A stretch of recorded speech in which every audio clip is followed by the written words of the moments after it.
Sexy लड़की नई खरीदी गई मसाज बाथटब में नहा रही है और शिरोंग शिंजुओसुई की वजह से वह अपना मोबाइल फोन निकालकर कई तस्वीरें खींचकर फ्रेंड सर्कल में पोस्ट करने की सोच रही है। जब वह अपनी सुंदरता की प्रशंसा कर रही थी तभी अचानक उसने तस्वीर में एक अजीब इंगजी देखा जिस पर विश्वास करना मुश्किल था। वह खड़ी हुई और आसपास के आंगन में जाकर सावधानी से देखा, लेकिन तस्वीर में दिखाई देने वाली व्यक्ति को नहीं पाया। उसने सोचा कि यह उसकी साथी शाओची का मजाक होगा और इस पर ज्यादा ध्यान नहीं दिया और वापस बाथटब में लौट गई। जब वह आराम से जीवन का आनंद ले रही थी तभी वे दो अजीब गुड़िया अचानक उसके पीछे आ गईं और उन्होंने बिल्कुल भी तैयार न रहने वाली छोटी ची पर हमला किया। तौलिए से उसका मुंह और नाक बंद कर दिया। 2 मिनट 30 सेकंड के अंदर वह पूरी तरह से बेहोश हो गई। जब छोटी ची फिर से जागी तब उसने खुद को जमीन पर पाया और हाथ पैर मजबूती से बांधे हुए थे। उसकी किसी भी अनुरोध के बावजूद पुतले ने उसे नहीं छोड़ा।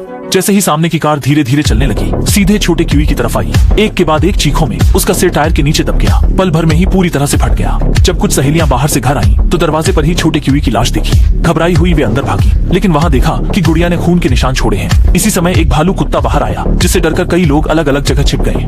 उड़ गया, ये नहीं जानते हुए कि उनका यही कदम संयोग से पुतले को मौका दे रहा था। आखिरकार वे लोग न केवल भागने में विफल रहे, बल्कि सभी प्रतिद्वंदी के शिकार बन गए। एक एक करके हमेशा के लिए यहाँ रह गए।